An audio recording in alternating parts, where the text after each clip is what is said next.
And Tim? I will. Joey. Yes? I'm Go ahead, sorry to Joey. interrupt, but I'm not going to be able to stay for the whole meeting. I have to leave around 12:30. So. Okay. We're going to try to send this out then as well. Okay? Right. Tom will still Go be ahead, there. Josh and Missy. Okay, all right. Hi, I'm Misty Niergaard. I'm the campus's institutional director of sustainability. And with me is Josh Arnold. He's our campus energy advisor, and he has a very robust credentialing. So as we segue over into the next section, I'll let Josh speak a little bit to his talents and his expertise, because he's been a huge addition to the institution, and he's done quite a bit for our communities as well. So I'm actually fairly new to the area. I've been here about 2 years. And one of the neat things about UW-Madison's Office of Sustainability is that it is an enterprise level office. So a lot of times in higher ed, or even in some corporate campuses, sustainability is highly conflated with energy, recycling, waste, right? And that is a component of it, but on our campus, the position really includes athletics, student life, access and affordability. It covers academics and research. And one of the things that we talk about especially is that if our campus gets to carbon neutrality, that doesn't solve all the problems of the world, right? Our true power as an institution is in our students, it's in our research, it's in our 450,000 alumni. So we're really, really privileged. UW-Madison is really taking the lead in this in the higher ed sector. So it's an exciting time to be here. And we're grateful for you to allow us to come and share some of the things that we're working on. You can clicky. Oh, I'd like to ask somebody. So some of the things, quite frankly, the UW is a little bit behind our peers and our communities. So one of the things that we are really working on is trying to align more with what the communities are already doing. So there are similar third-party designations. You have tree cities, you have bee cities, you have bird cities. Those kind of designations also exist for campuses. So we're playing a little bit of catch up. It actually is very, very helpful to be in such a progressive area, because it makes our jobs a lot easier. So basically the communities did all of the hard work, and now we just get to pile on. And we are incredibly grateful for that. So a couple really key highlights that Tim kind of prompted with some questions were, one, our Fair Trade Campus campaign. So I know one of your members, Joanne, was working on baskets in Kenya, and some of the things some of the things that we want to do is really highlight workers' rights throughout the world. So we are in the middle of a Fair Trade campus, Fair Trade Campus campaign, and we're nearing the end of that. And what that means is that we'll earn that designation for our campus. It includes food and textiles, and it requires us to have venues that offer fair trade food and clothes. So we're actually hoping to finish that up this year. So we're trying to really honor the work. I don't know if you know it, but I thought it was fascinating. The anti-sweatshop movement actually started at UW-Madison. That was an effort through our students. So that has spawned into two nations, Fair Labor Association and the Workers' Rights Consortium, which really work to deal with labor issues all across the world. Just a little bit of trivia if you didn't know that. Another thing that we are working on that Chancellor Blank has been a huge proponent on is the Midwest Climate Summit. And this is an effort funded by Bloomberg Philanthropies. It covers a 12-state Midwest region, and the purpose is to build cross-sector partnerships specific to the Midwest climate challenges and the strengths that we have. So we just kicked that off this fall. It involves obviously higher ed, government, municipal, and corporate partners in really developing on-the-ground solutions. And let's see, And one of the neat things about that is that we are also intentionally involving students in a really deliberate way. And some of the programs the students have developed are around something called climate stories. And it's a way for us to engage students in the arts. So a lot of times our climate research, and Josh will talk about some of our climate research centers, but they're very science focused, right? And while graphs of the amount of plastic in the ocean are really impactful, you know, one of the things that got the movement actually going was a photo of a turtle with a straw in its nose. All right, one image transformed an effort. And that's what we kind of want to bring in with our students in these climate stories that they're developing. That's definitely something we're going to be publicizing. We want to get a lot of student engagement. So we'll make sure that's available to everyone. Okay. And then the last one on here that I'll touch on is our Clean Lakes Alliance. UW-Madison is situated right in the middle of the Yahara watershed. We have a ton of water research going on. But the quality of the lakes is poor, and it's been a 4 decades effort to clean up that watershed. And there has been some progress made, but the amount of phosphorus loading and E. coli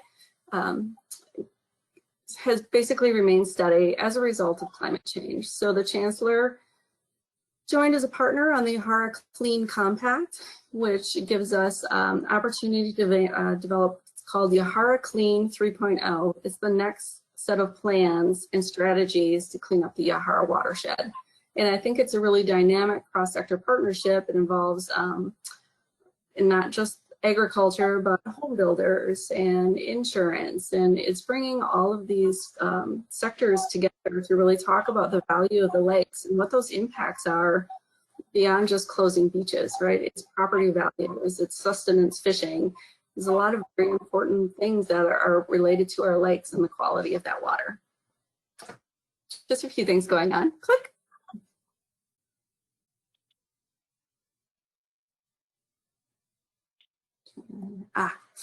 So sustainability in higher education is a very complex undertaking. As I mentioned earlier, our biggest assets and opportunities for improvement are through our curricular enterprise and our research enterprise. So one of the ways that UW-Madison was really behind in the higher ed sector is that we had never even done a simple benchmarking of where we were as an institution. And there is a standard metric, an assessment tool that is used by higher ed. We affectionately call it STARS. It is the Sustainability Tracking Assessment and Rating System. We were the second to the last school in the Big Ten to undertake this effort. Most of these institutions have done this 3 times. And we returned a rating of silver. And it's an Olympic medal type of scenario. There's bronze, silver, gold, and platinum. And we were at the low end of silver. And granted, we wanted to do this right. It took us 8 months to do it with over 150 different data stewards across campus to collect the data. It's based on 62 different metrics spanning from everything from our curricular enterprise to public engagement to our campus operations. And we were conservative and we were very rigorous in our methodology. So I think we're actually a little bit higher than this, but we're still not where we need to be. Most of our peers, University of Michigan, University of Illinois, they're all at gold or a little bit higher. So this is one of the areas that we are undertaking. We're going to do it every 2 years as an assessment. And then we're actually taking that information, identifying where our gaps are and building out on that. So that's how we know what we're doing as an institution. Click. There you go. One of the things Tim also prompted was how do we use campus and how are our students involved? So one of the things we did actually really well in our assessment was how we use campus as a living lab and give students hands-on practical opportunities to practice what they're learning in the classroom. Or for even our researchers to actually apply our research on campus as proof of concepts so that we can go out and put those out in the real world. So one of our more prominent opportunities was with installing a solar PV system on Gordon Commons. And this worked out really well for us because the NIC was getting built right next door. So as the students are on their treadmills, they're overlooking the solar field. And Josh can talk a lot more about what that our solar initiatives are going to be on campus, but our real focus is on educating our students. We want them to walk out with actual abilities, and that they can say to employers that, hey, I did this on campus. I walked through the project. I dealt with the bureaucracy of installing a project on an institution the size of Madison, and I've got some skills. And that's what we want to make sure our students walk out with, not just the degree from UW-Madison, but the ability to act and interact in the real world. And now I'm going to turn it over to Josh. Wonderful. Thank you, Missy, very much. And it's great to be here with the Rotary Club, even though I'm here in my basement. It's great to be able to at least talk with all of you virtually. Thank you for the introduction, Missy. And I'd also like to thank the Green Bay Packers and Aaron Rodgers in particular for not keeping me up too late last night, and by putting the game away early yesterday, so I could get a decent night's rest. Although it looked like there were some things there at the second half that I saw on SportsCenter that I might have been worth staying up for. But anyway, I digress. It's great to be here. As Missy mentioned, I'm the campus energy advisor, and so my job as part of Missy's team in the Office of Sustainability is to coordinate energy conservation, renewable energy, and energy management on campus, but more and more also with communities as well, and certainly communities like Fitchburg and Verona, and more importantly, not just the communities, it's about the people, business owners such as yourselves, and people who are active in the community. I love hearing the stories earlier about the awesome activities that you guys are doing, and I think that's a huge part of sustainability. It's not just energy and solar panels, although I will happily geek out about those for as much as needed. To me, it's really about people as well. Just a little bit about some of my background. I've been here in Madison since 2005, which makes me a newbie still on my block at least. But I've worked with the Focus on Energy program for many years prior to joining the Office of Sustainability. And also I worked with the City of Madison as a consultant to help them develop their 100% renewable Madison project. And that was a project that that required not only a lot of wonderful interactions with the city and with different groups, but also with cities like Fitchburg and Verona and other groups and other cities around the greater Madison area. So it's wonderful to have a chance to talk with you all and share a little bit about some of the exciting things that we're doing on campus. So one of those things that we are working on now is a commitment from the Chancellor Blank, about how do all of our communities work together to be as resilient as possible.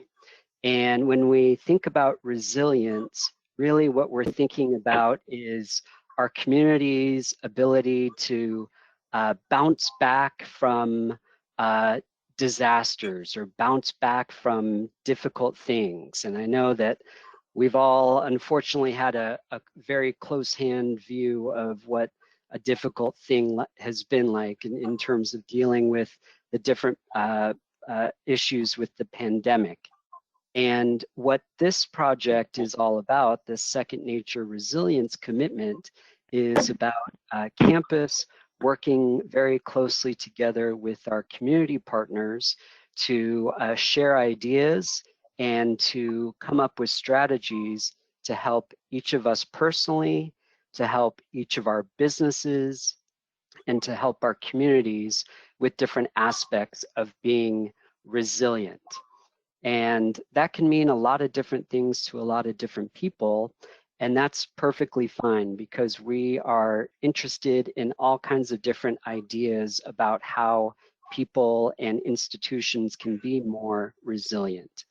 And we are, as you can see from our handy arrow, we are just now in the process of putting together some of those different conversations, conversations with government, conversations with businesses, and conversations with people to make sure that we are hearing from the community as far as what their priorities are and what we at UW-Madison can do to help capture that information and share it with the community to help advance future planning. So we're just getting started in this initiative. There'll be more to come over the next year or so as we develop our strategies. But that's one thing that we wanted to share that we're very excited about, and we certainly would invite the Rotary Club and other institutions and groups to participate. And another announcement that was recently released to the public was an approval from the Public Service Commission about the O'Brien Solar Farm investment. And that is an investment right in our backyard. Can't really tell how many people, maybe you can raise your hands if you saw the announcement about the O'Brien Solar Farm. Okay, few folks. Great. Well, so this is part, okay, thank you, Tim. Appreciate that.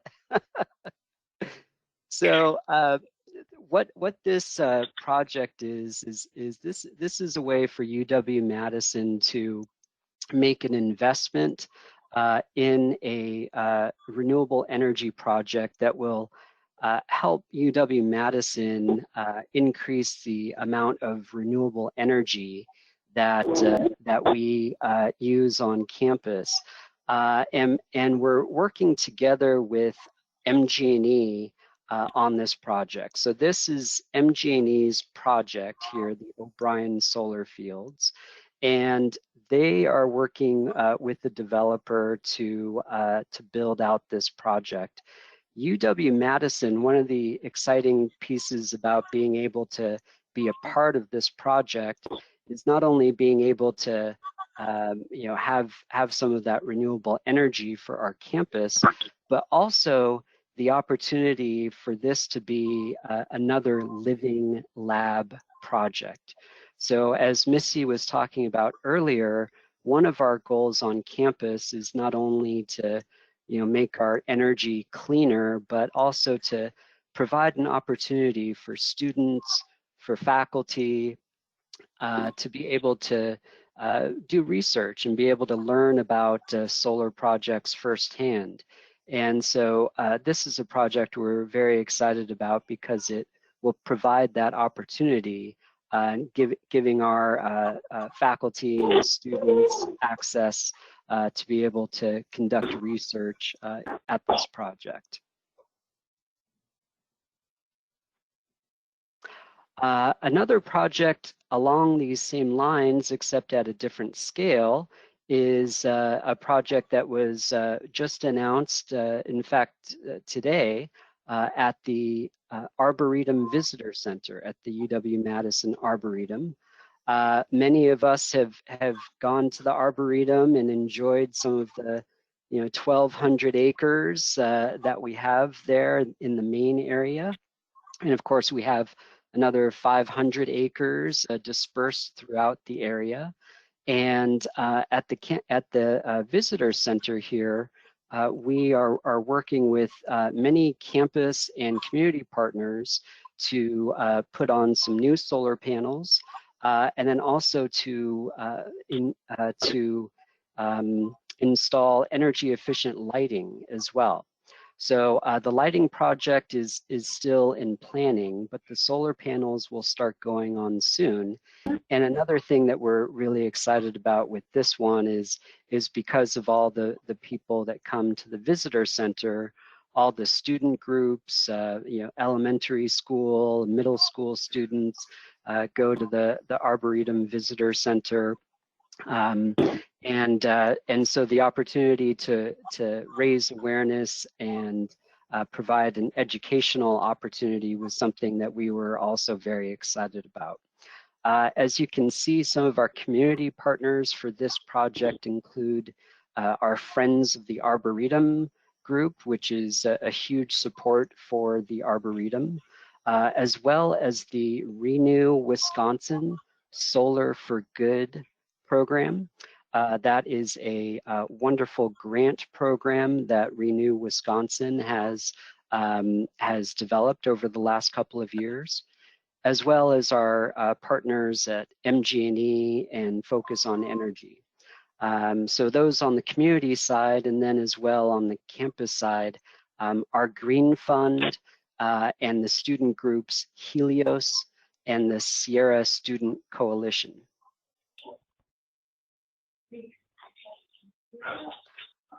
Another really cool thing I wanted to make sure that everyone was aware of, if for some reason you were not already aware of it, is the UW Swap Shop.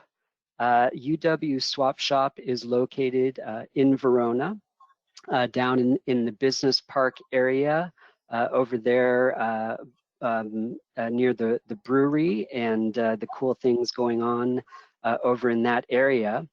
And has anyone, maybe we can do the show of hands again. Has anyone ever bought anything at the swap shop?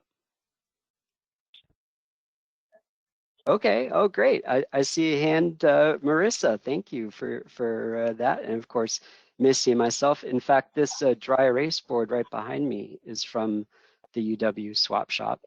The UW Swap Shop is just a really cool place. It's sort of like the thrift store of the university.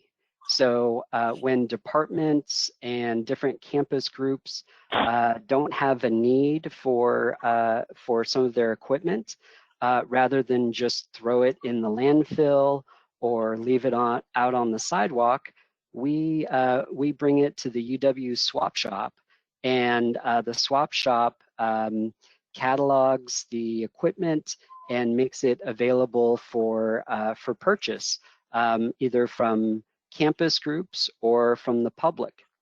So you can see on the slide here, I have a hyperlink to the website. Right now, the physical location is closed except for pickup. So you can go onto the website and take a look and see if you have any, if you find anything of interest. And if you do, you can get in touch with the swap shop and make arrangements to purchase and pick it up.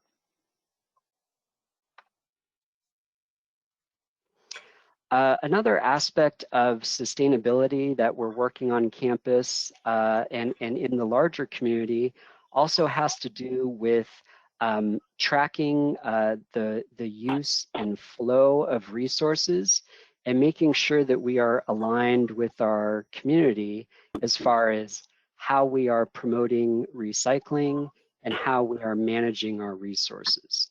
So this image here on the right hand part of the screen is the different neighborhoods within campus. We have 7 large neighborhoods, we like to call them, on campus, where campus is broken out into different functions.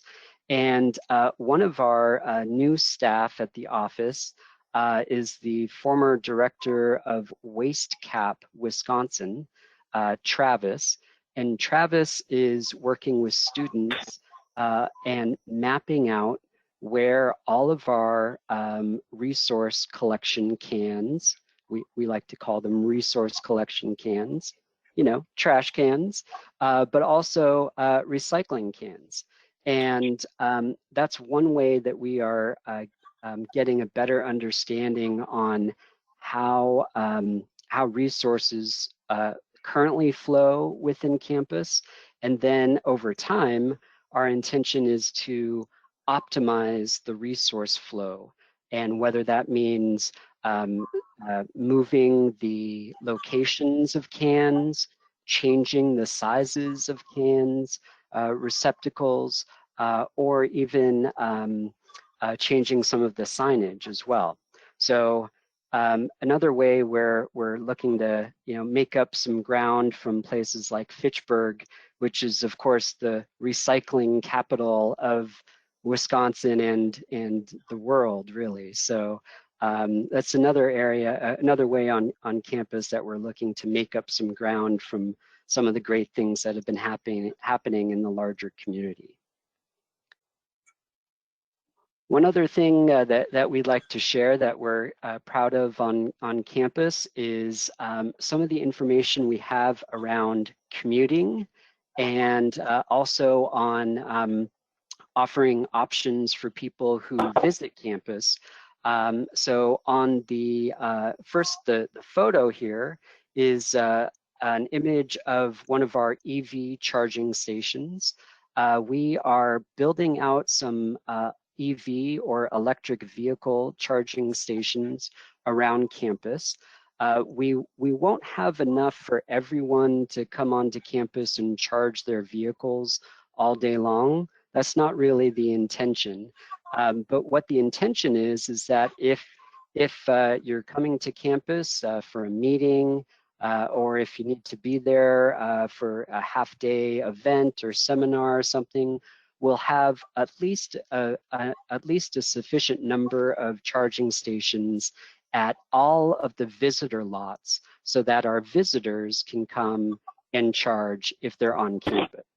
But staff such as myself or Missy, that's not necessarily the intention. Is not really to pay for our charging. It's to offer it to visitors. But on the staff side, you'll see on the right-hand side of the slide, this is information from what we call our biennial transportation survey report. And that's where we survey students, faculty, and staff, and we ask them all about how do they get to campus. You can see some of them walk, some of them take their bikes, they might take mopeds or motorcycles, all sorts of different options. And our transportation department does a terrific job on tracking this information and allocating resources accordingly. So we're really, really proud of all the great work that the transportation department does. And this is just one example of how we're tracking information on campus. And then that information can be used for initiatives like our STARS report that Missy was talking about earlier, as well as sharing information with community partners and sharing ideas with the larger community. Along the same lines of gathering data and gathering information for campus and for the community, I'd like to share a little bit of information about just a couple of the many, many research projects that are going on campus that have direct applicability to the larger community. And on the left, you'll see an example of some of the work that our campus group called WICI, the Wisconsin Initiative on Climate Change Impacts. This is a group of faculty from across many disciplines that work on a wide range of topics with a number of different communities, including the city of Madison, the town of Cross Plains, and many other groups around the greater Dane County area. The specific example that I'm sharing here is from 2018 when we had all of the flooding in August of that year. And the work that our Wiki group is doing and has done has been extremely helpful for some of the stormwater management planning that the City of Madison and the Yahara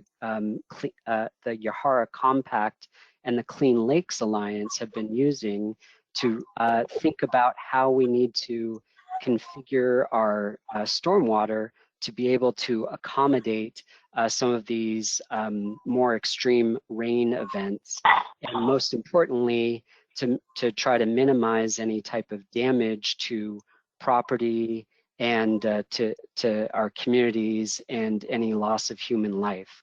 So, so this is some work that we're very proud of and has some really important applicability in the larger community. The information, the poster that you see on the right-hand side is something that we're also super proud of, which is some terrific work that's happening from Tracy Holloway and Dan Vimont and some of their students, that is looking at how municipal building codes and even state building codes might want to be taking into account some updated climate change specifications. So as we know, there's the state building code, and then there's the some of the local codes as well that have an impact on how designers put building specifications together. The amount of hot days, the amount of cold days, and the temperature changes. And what their research is doing is informing audiences like these to be able to potentially make updates to some of these specifications. And the upshot of this work is that it could impact the way that that people plan for the built environment in the future. So that's another piece of work that we're very proud of on campus.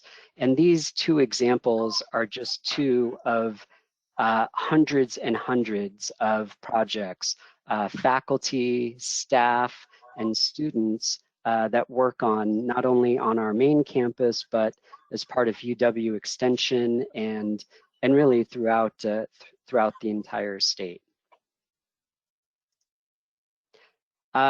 We would, Missy and I would like to leave the group with something tangible as sort of a take-home type of prize, if you will, for having us as guests at your meeting. And this is some information that we always have a lot of fun sharing from our friends at the Focus on Energy program.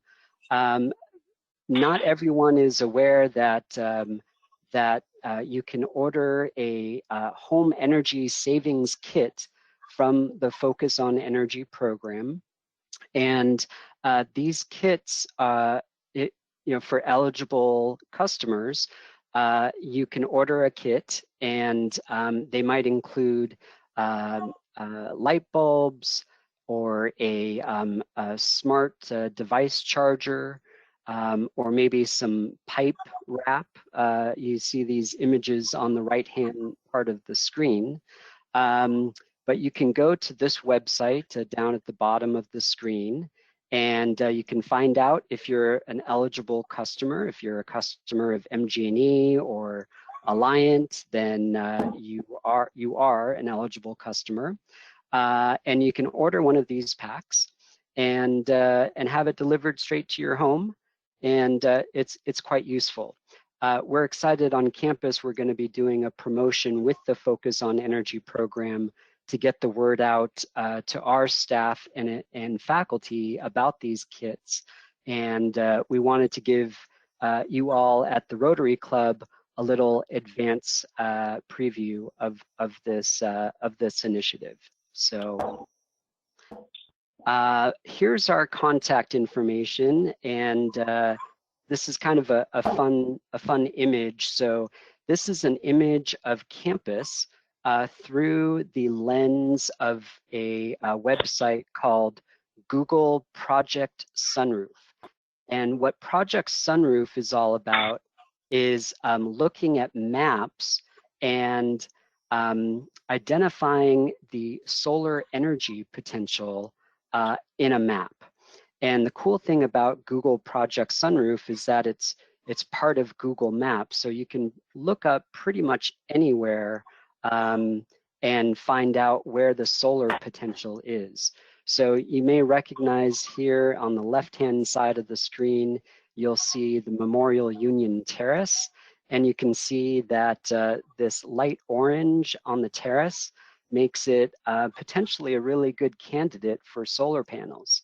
Now, I'm not saying we're going to put solar panels all over the terrace, so don't get upset, but just some food for thought to think about.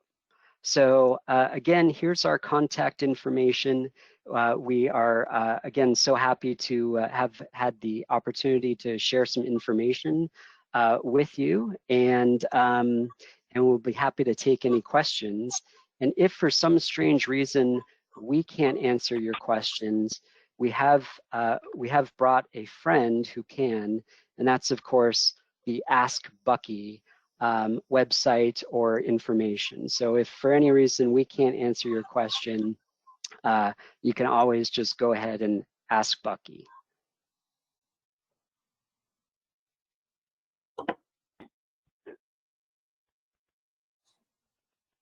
And that, Tim, is the end of our talk. Okay. I was trying to keep up with some of the things that you are doing. Wow, it's going all across campus. It's extending out. I've been to SWAP. I've used it. I didn't realize that was part of something that you were part of, and even the Waste Cap Wisconsin, trying to track locations and different buildings. Wow, I can tell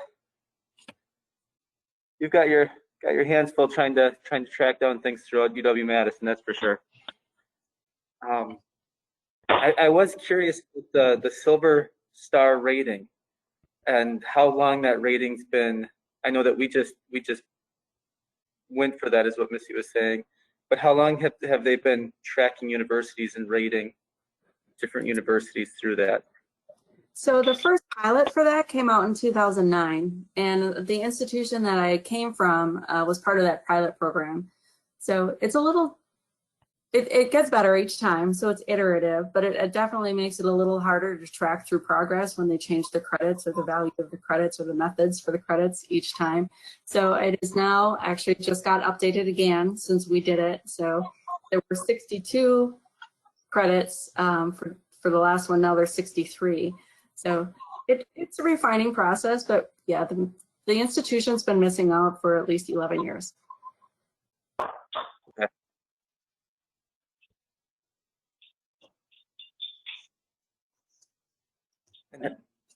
So with the Clean Lakes portion, I'm going back even further now, the Yahara Clean 3.0. So that brings agriculture, home builders, insurance, all different areas to discuss what, why their area or why their industry should be promoting the Clean Lakes, or how does that involve different areas? It's got 19 different partners on it, and initially when they did Yahara Clean 2.0, my understanding it was 6 partners that were mostly scientists and agriculture, and it really focused a lot on the northern part of the watershed. But when we look at realtors, right, what are the land values and how are they impacted by water? And I think it's nearly 50% of the waterfront is actually publicly owned. So bringing in Dane County and the municipalities that border the lakes are involved in the watershed because we all have inputs. And as you see urban areas overtaking agricultural areas, there are different inputs into the lake. So I think it was an attempt by the Clean Lakes Alliance to bring in more stakeholders to the conversation. Stormwater management is a huge consideration for the quality of the lake. So how our home builders and realtors putting in impervious surfaces, and add how our municipalities asking for rain gardens and not mandating certain types of lawns that would contribute to stormwater. So a lot of different aspects of it, and I think they're getting more mature with each plan, but they're also playing catch up because the original strategies didn't really take in climate change into account, and they needed a new plan. Okay. I don't know if anyone else has any other questions. I just visited the Arboretum this week too, and didn't realize anything was going on there. But that's great to hear that you just announced partnering with that area and bringing in the solar energy there. I don't know if I have anything else. I don't know if anyone has.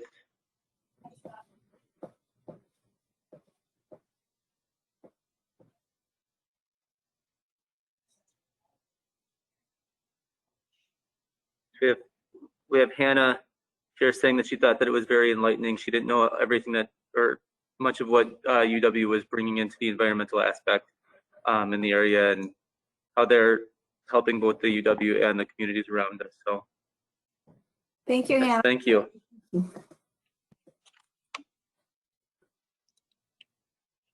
And I do have the website, and hopefully we can get this out to quite a few more. I know Meredith was the person that actually, she's the president-elect. She's the one that had informed me of your organization, and she really wanted to be here and said that she wasn't able to be. She's on her way out of town with some family doing had some family obligations, so she was hoping that we could get this out to her as well. And I know Linda is with her family. She's on and off. She's our secretary. She's on and off with her family quite a bit. So they're in Illinois. I'm sorry. She's our treasurer. She's our treasurer. I speaking too quickly here. But I know that she also wanted to hear about it, and she sounds like she'll be out for the entire month of October. So we did not get to hear exactly why, other than she's going to be with family. But thank you for coming, talking to us, and enlightening us on what's happening. And it's great timing with the O'Brien Fields. Do a number of the staff then come out here? Or are they going to be working in the office with MG&E and a few others to review that or to see that? Will they be part of the construction process, or just part of the discussions on how it needs to be laid out? And Right. So, yeah. So with the O'Brien solar fields, you will, I think, start to see some more activity later on this year. I believe construction will get started later this year. All of the construction is MG&E and the contractor that MG&E selected to build that field. So UW-Madison isn't involved with the actual construction of the solar panels. We are an investor in the project, essentially, as through MG&E. So you won't see us during construction, but hopefully once the project is up and running, which they expect to be as early as next year, hopefully you'll start to see some UW-Madison faculty and students around that site doing some research. okay. Thank you, and we do really appreciate your time coming out here, discussing with us, and I hope everything, you're able to stay safe, you're able to stay well, and you've been able to transition through this time as well. So, you know, for us, we have a learning curve going through getting everyone, trying to get everyone on the GoToMeeting and back and involved. So it's always fun, unique situations going on. So. Well, thank you all for the opportunity. Very much appreciated.